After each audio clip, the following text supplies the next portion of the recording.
तेरा कलाम रहेगा कायम पहाड़ जब ना रहे खुदाया, तेरे मुंह की एक बात भी टलेगी ना चाहे कुछ भी हो। तेरी मान दिए है जिंदा सोने से भी कीमती, मेरा दिल ये दे गवाही है ये किताब अजीम।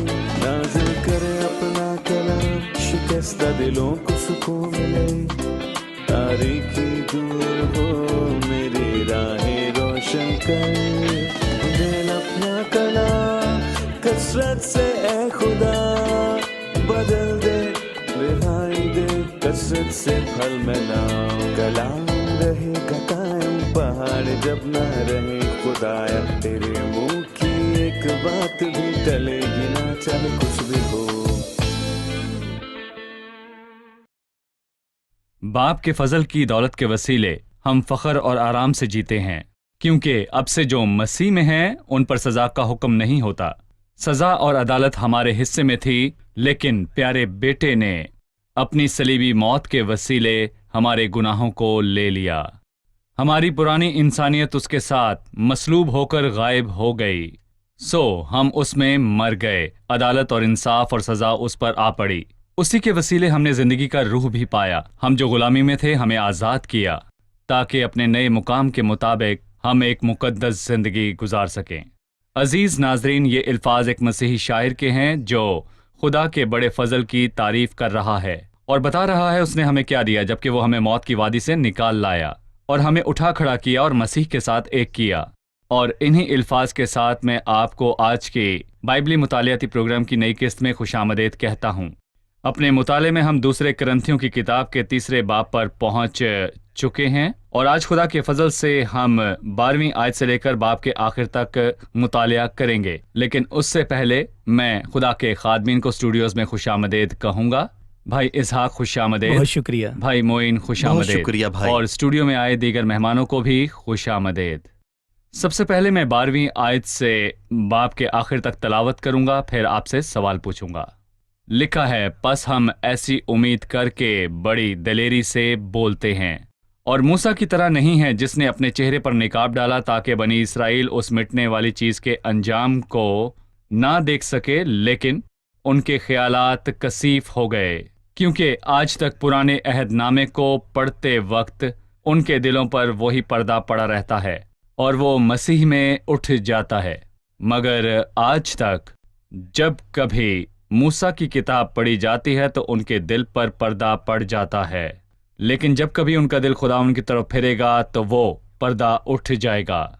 और खुदावंद रूह है और जहाँ कहीं खुदावंद का रूह है वहाँ आज़ादी है। मगर जब हम सब के बेनकाब चेहरों से खुदावंद का जलाल इस तरह मुनक्कस होता है जिस तरह आईने में, तो उस खुदावंद के वसीले से जो रूह है हम उसी जलाली सूरत में दर्जा बदर्जा बदलते जाते हैं। भाई मोइन, मैं आपसे इन बातों के मुतालिक सवाल करना चाहूँगा, खासकर पर्दे के हवाले से। उस नकाब का माजरा क्या है जो मूसा के चेहरे पर था? दरअसल इसके लिए हमें पुराने अहदनामे में जाना होगा ताकि हमारे प्यारे नाजरीन हमारे साथ मिलकर इस कहानी को जान सकें। आए हम खरूज की किताब की तरफ चलते हैं, जहां पर खुदावन ने मूसा को शरीयत अता की ताकि वो इसे इसराइल तक पहुंचा दे।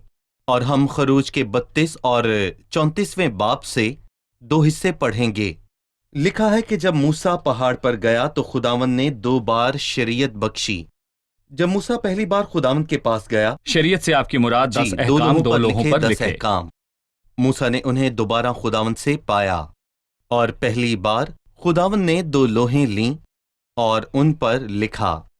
और फिर जब मूसा 40 दिन तक पहाड़ पर था ताकि खुदावंद से लोहें ले, तो खुदावंद ने उससे कहा कि नीचे जा, क्योंकि तेरे लोग जिनको तू मुल्क मिस्र से निकाल लाया है बिगड़ गए हैं। मूसा नीचे गया और उसके पास 2 लोहें थीं, तो उसने सोचा अगर मैं 2 लोहों को इसी तरह नीचे ले गया तो लोगों को मरना होगा, क्योंकि उन्होंने इन अहकामों को तोड़ दिया था। तो फिर मूसा ने क्या किया, मैं आयत 19 से पढ़ूंगा। तब मूसा का गजब भड़का और उसने उन 2 लोहों को अपने हाथ से पटक दिया और उनको पहाड़ के नीचे तोड़ डाला। उसने लोहों को तोड़ डाला ताकि लोग जीते रहें। और मूसा एक बार फिर खुदावंद के पास गया। उसे खुदावंद के रहम पर एतमाद था उसे उन वादों पर एतमाद था जो उसने कर रखे थे कि वो उसके बाप दादा अब्राहम, इसहाक और याकूब से अपने वादे को कायम रखेगा। अगर वो मर जाते तो वो इसी लायक थे, पर वो इसराइल को मिस्र से निकाल ले गया ताकि वो बियाबान में मरे, और खुदावंद ने उसे फिर जाने को कहा। और दूसरी लोहें, मूसा ने खरूज 34 में बताया है कि फिर खुदावंद ने मूसा से कहा कि पहले की मानन 2 लोहें अपने लिए तराश लेना, और मैं उन लोहों पर वही बात लिख दूंगा जो पहली लोहों पर जिनको तूने तोड़ दिया लिखी थीं। जब मूसा ने वो लोहें लीं तब नकाब का जिक्र हुआ, और जब मूसा वो 2 लोहें लेकर नीचे उतरा तो उसका चेहरा चमक रहा था। उसे इसकी खबर ना थी, और मैं इस पर बाद में बात करूंगा। पर जब वो नीचे आया तो लोगों ने उसे देखा, उसका चेहरा चमक रहा था, उसे नकाब डालना पड़ा।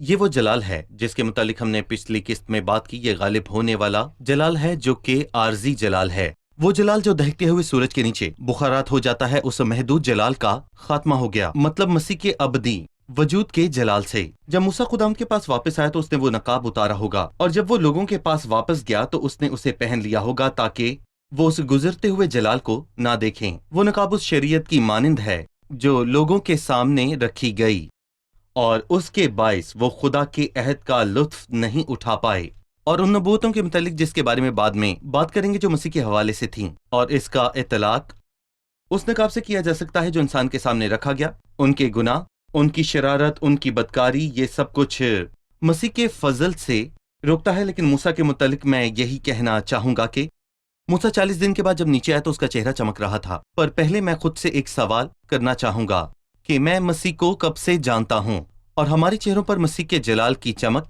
कहाँ है? मेरा यही सवाल नाजरीन से है। ठीक है भाई इसहाक, हम निकाब के हवाले से कुछ और बातें भी सुनना चाहेंगे कि इसका लोगों पर क्या असर हुआ और अमूमन इसका इंसान पर क्या असर होता है। दर हकीकत मूसा के चेहरे पर निकाब इसलिए था क्योंकि उसका चेहरा चमक रहा था, और ये इसलिए ज़रूरी था कि वो लोगों से बात कर सके। लेकिन पालूस रसूल यहाँ उसे एक अलामत के तौर पर इस्तेमाल करता है, जैसे लोग मूसा का चेहरा चमकने के बाइस वाज़िया तौर पर नहीं देख पा रहे थे। अफसोस के कुछ कदीम लोगों यानी इजराइल के चेहरों पर निकाब था, लिहाजा वो खुदा के उन्हें शरीयत देने के पीछे के मकसद को नहीं समझ पाए। वो बस देख सके कि उन अहकाम के पीछे क्या था। खुदा ने उन्हें शरीयत एक खास मकसद के तहत अता की थी, जो कि नाफरमानियों के सबब के बाद में दी गई थी, जिसके वो पहले से तालिब थे। खुदा का मकसद उन्हें ये जानना था कि वो बेबस हैं। उसका मकसद उन्हें बताना था कि वो दर हकीकत कहाँ खड़े हैं, जिसका म्यार शरीयत थी। उन्हें उनकी नाकामी का एहसास दिलाना था। ऐसी शरीयत के साथ कौन जिएगा? वो किसी ऐसे की तलाश में थे जो इस शरीयत के मुताबिक जिए। वो किसी और चीज़ की तलाश में भी थे। वो किसी ऐसे शख्स की तलाश में थे जो उन्हें उन बातों के मुताबिक जीने की कुव्वत बख्शे। उन्हें ऐसा कोई ना मिला जो शरीयत के मुताबिक जीता हो, ना ही कोई शरीयत के मुताबिक जिए। वो उनकी मदद करने वाला था। सो दोनों मालूमात में उन्हें नजात दहिंदे का ख्याल आता है जो कि मसीह है, लेकिन दरअसल उन्होंने ऐसा ना किया। उन्हें लगा कि ये सिर्फ हुक्मों तक महदूद है और उन्हें कायम रखने के लिए जंग की, और वो कोशिश कर रहे थे, भले वो कामयाब हुए या नहीं हुए। बिलाखिर वो नाकाम हुए। और शायद वो चर्चेस में भी जाते हैं तो भी वो मसीह को देख नहीं सकते। वो कहानियां पढ़ते हैं और वाक़ियात के पीछे भागते हैं। शायद वो रसूमात में भी शिरकत करते हैं और अच्छे काम करते हैं, लेकिन तब भी वो मसीह को देख नहीं सकते। मैं देख सकता हूँ कि उनकी आंखों पर वो पर्दा पड़ा हुआ है। इंसान को अपने मकसद के पीछे जाना चाहिए। पुराने अहदनामा का मकसद या नए अहदनामा का मकसद क्या है? मसीह। ठीक है, हम एक वक्फे के बाद मेहमानों के सवालात के साथ दोबारा हाजिर होंगे। नाजरीन, एक छोटे से वक्फे के बाद दोबारा हाजिर होते हैं। पुराने अहदनामे में मसीह के ताल्लुक से की गई नबूवतें। पुराने अहदनामे में खुदावंद यीशु मसीह के बारे में सैकड़ों नबूवतें की गईं, और वो उसकी पहली आमद में ही मुकम्मल तौर पर पूरी हुई, चाहे वो उसकी ज़मीनी खिदमत और हयात के हवाले से हो या उसकी ज़ात और शख्सियत के हवाले से। रियाजी में एहतमाल के असूल के मुताबिक हर 84 मौक़ों में से एक मौका ख़ास होता है, जबकि एक ही शख्स की जिंदगी में पूरी होने वाली हजारों नबूवतें थीं, लेकिन वो सबकी सब मसीह में पूरी हुईं।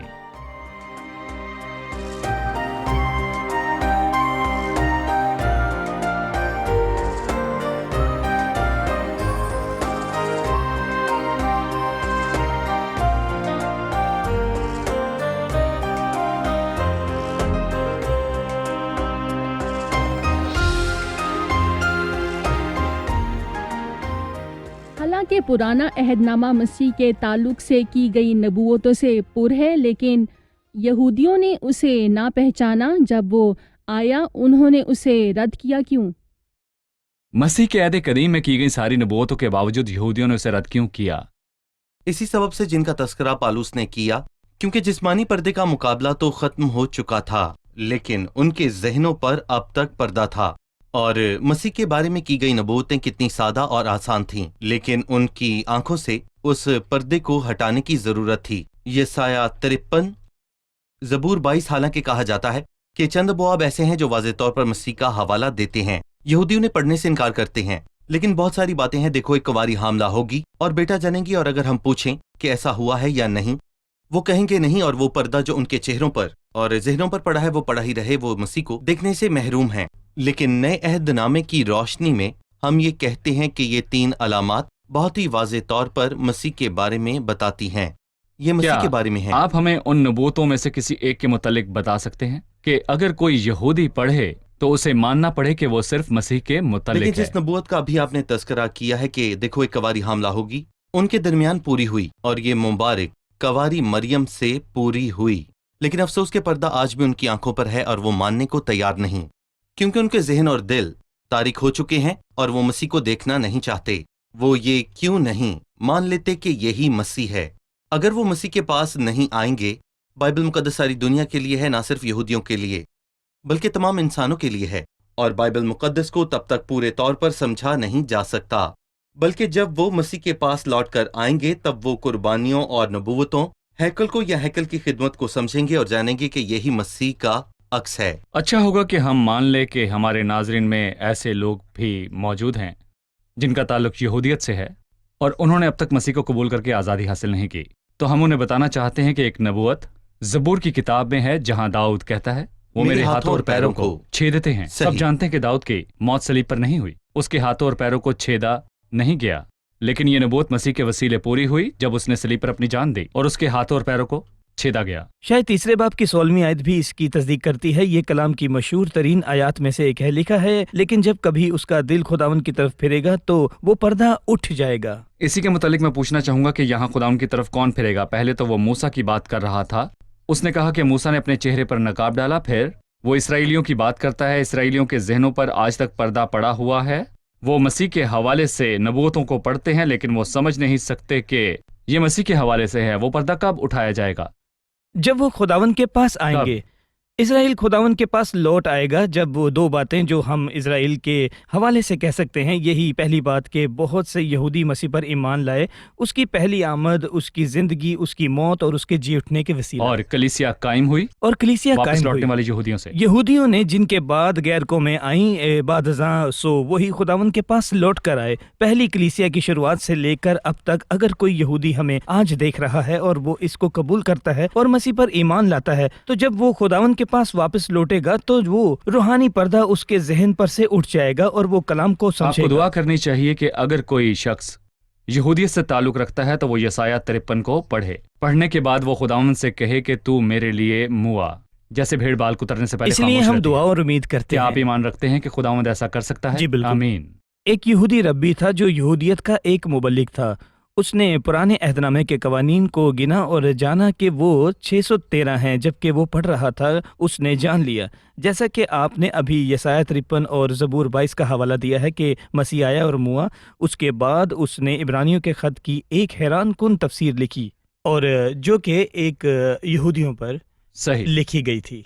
भाई मोइन, आप इस बारे में कुछ कहना चाहेंगे? तसलसल के साथ 2 आयात हैं जिनका एक हिस्सा पर्दा उठाने से पहले के हालात के मुतालिक है। क्या लिखा है? और जब पर्दा उठा लिया गया, वो कहते हैं, जब उनकी आंखों पर पर्दा था, वो कहते हैं, पर हमने उस खुदा को मारा, कूटा और सताया हुआ समझा। उसके साथ क्या हो रहा है? खुदा की तरफ से उस पर मुसीबत आ रही है। लेकिन जब वो पर्दा उठा लिया गया और सच्चाई को जान लिया, हालांकि वो हमारी खताओं के सबब से घायल किया गया और हमारी बदकारी के बाइस कुचला गया, और हमारी ही सलामती के लिए उस पर सियासत हुई ताकि उसके मारखाने से हम शिफा पाएं। सही, इसी से कब हम दो लौटेगा? नुक्ते की तरफ आते हैं जो कि यसाया 53 में लिखा है। वो कब होगा? उन्होंने कहा कि उन्होंने माजी में उसकी हिसाब गलत लगाया है, जिसका हवाला भाई मोइन ने दिया है। ये तो मुस्तकिल होगा कि इस कौम का बकिया कलीसिया के आसमान पर उठाए जाने के बाद कलीसिया आएगा। सारी दुनिया के ईमानदार, जिनमें हर रंगो नस्ल के लोग, यहूदी और गैर कौमें हैं। बिल्कुल मुसीबत और दुख का वक्त, और उन लोगों का बकिया वक़ात खुदावंद के पास लौटेगा। उस वक्त जब बनी इसराइल तौबा करे,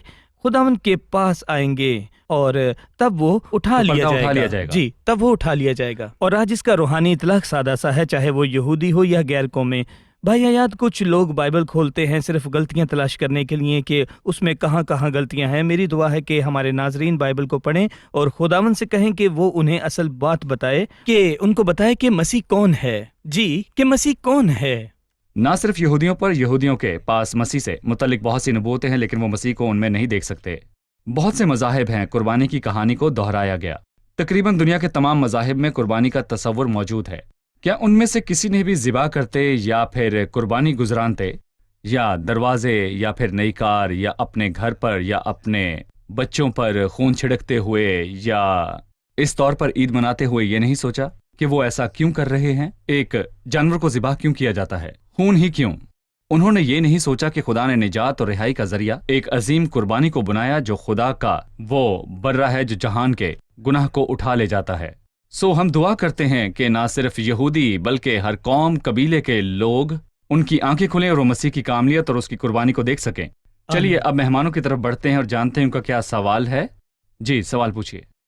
पौलुस रसूल को करंथुस में अपने भाइयों की कामयाबी का यकीन था, सो उसने कहा कि वो मसीह का ख़त है जिसे पढ़ा और जाना जाता है, और उसे यकीन इसलिए था क्योंकि उसने ज़ाती तौर पर उनमें खिदमत की थी। सो क्या ईमानदारों की रूहानी कामयाबी का ताल्लुक पौलुस रसूल जैसे खादिम की मौजूदगी से है, और अगर कोई खादिम नहीं है? सवाल अच्छा है। क्या ईमानदारों की जमात की कामयाबी का ताल्लुक खादिम से है, और अगर खादिम ना हो तो क्या हो? आप क्या कहेंगे? पहला सवाल तो ये है कि क्या करंथस के भाई कामयाब थे? पहले खत में उसने उनसे कहा, मैं तुमसे उस तरह कलाम न कर सका जिस तरह रूहानियों से, बल्कि जिस्मानियों से, जैसे जिस्मानियों से। उनसे जो मसीह में बच्चे हैं।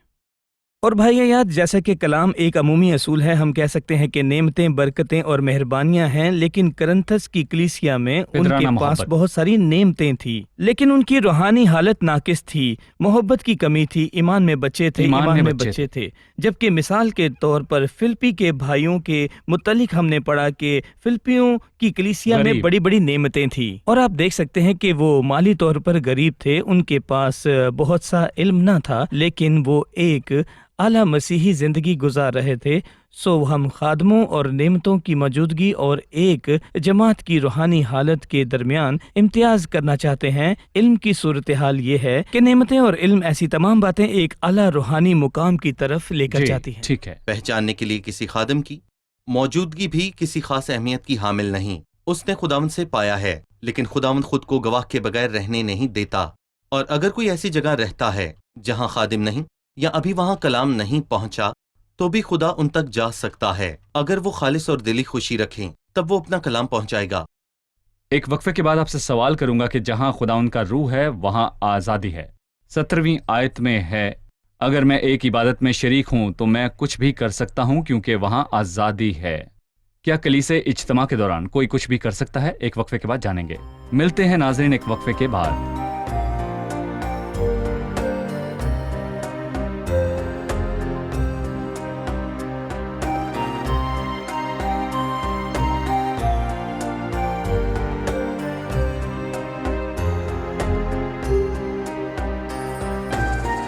एक बार फिर से खुशामदीद। आइए दूसरे करंथियों के 3 बाब के मुताले में आगे बढ़ते हैं।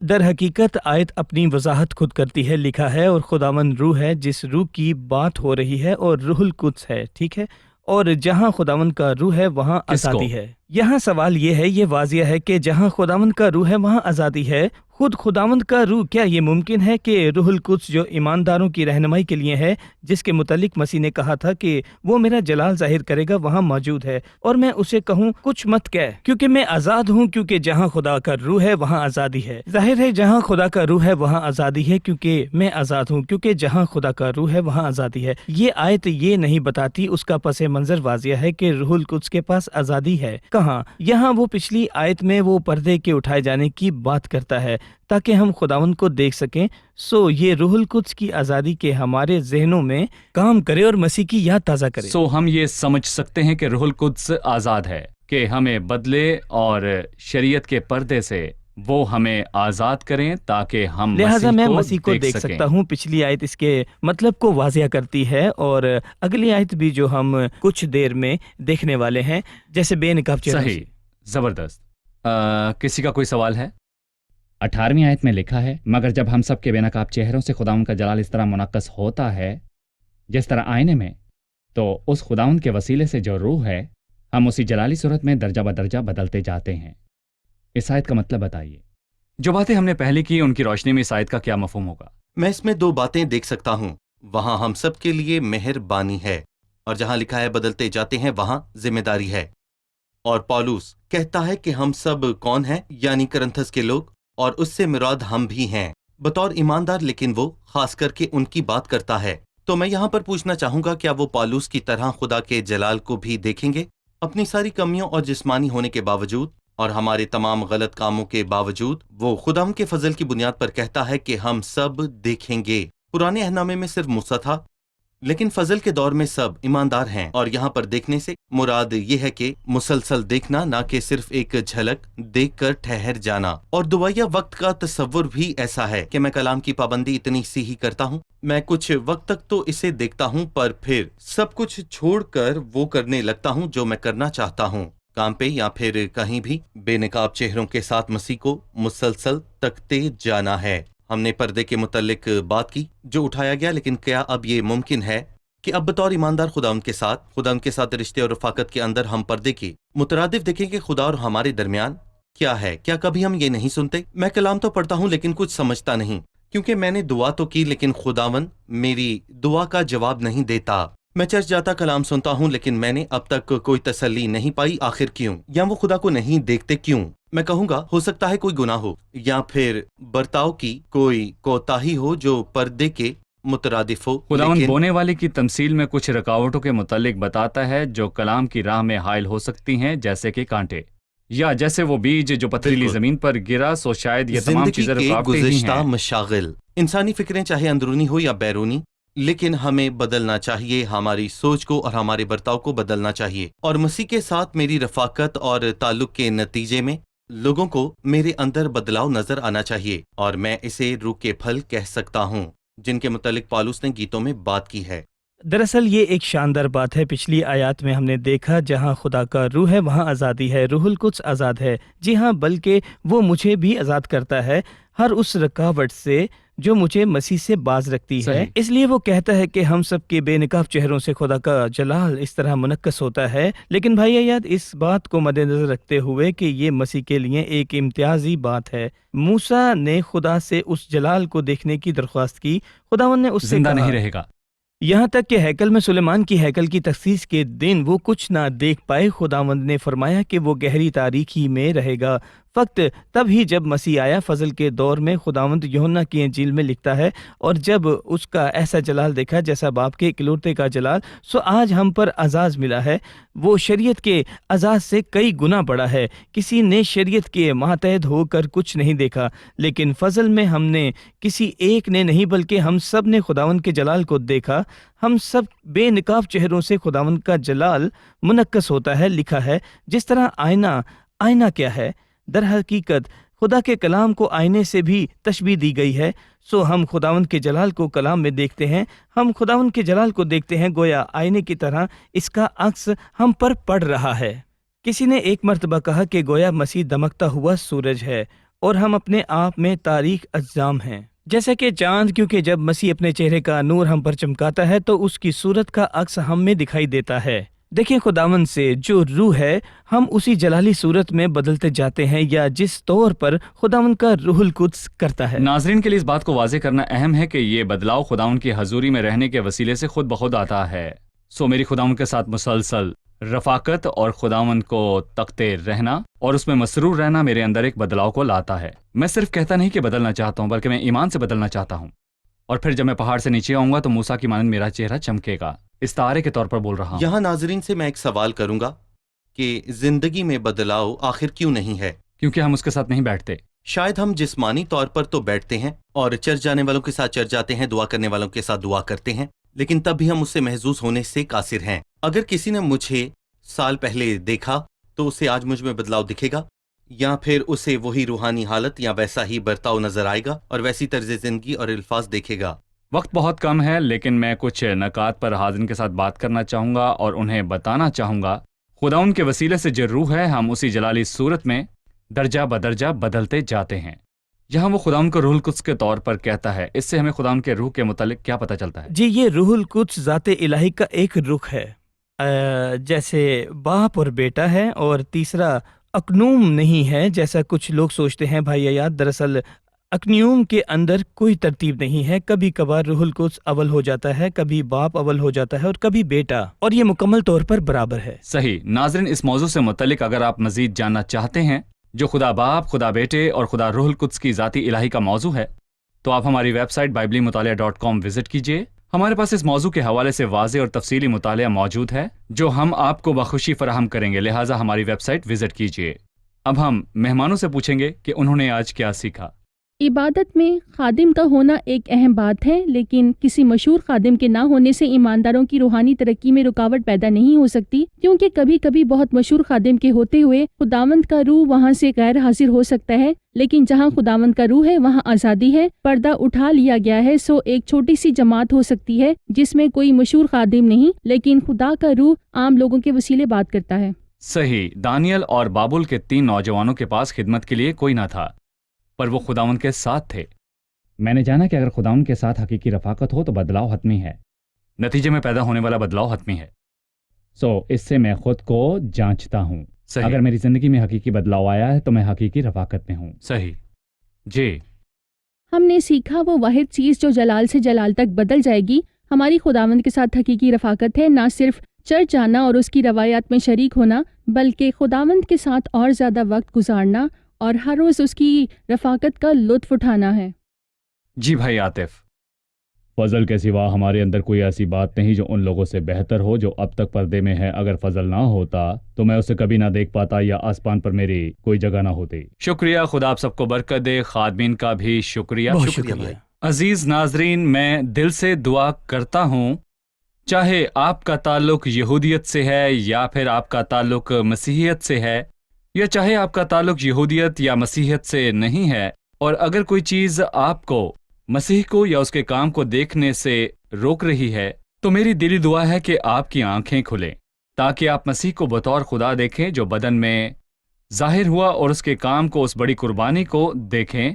عزیزو، اور کون ہے جو نجات دے سکے، اور کون ہے جو دنیا کے گناہ اٹھا سکے، اور کس کے پاس گناہ کے مسئلے کا حل ہے، اور کون ہے جو اپنے خون سے باقی سب کے گناہوں کو دھو سکے؟ میری دلی دعا ہے کہ آپ کا دل خداوند کے لیے کھلے اور آپ خداوند اور اس کے نجات بخش کام کو قبول کریں اور ابدی زندگی حاصل کریں۔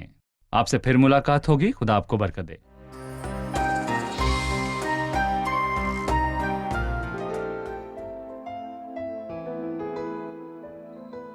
تیرا کلام رہے گا قائم، پہاڑ جب نہ رہے خدایا، تیرے منہ کی ایک بات بھی ٹلے گی نہ، چاہے کچھ بھی ہو۔ تیری مانند یہ ہے زندہ، سونے سے بھی قیمتی، میرا دل یہ دے گواہی ہے، یہ کتاب عظیم نازل کرے اپنا کلام، شکستہ دلوں کو سکون ملے، تاریکی دور ہو میری راہیں روشن کر، دل اپنا کلام کثرت سے اے خدا بدل دے، رہائی دے کثرت سے پھل میں لاؤ۔ کلام رہے گا قائم، پہاڑ جب نہ رہے خدایا، تیرے منہ کی ایک एक बात भी टलेगी ना चाहे कुछ भी हो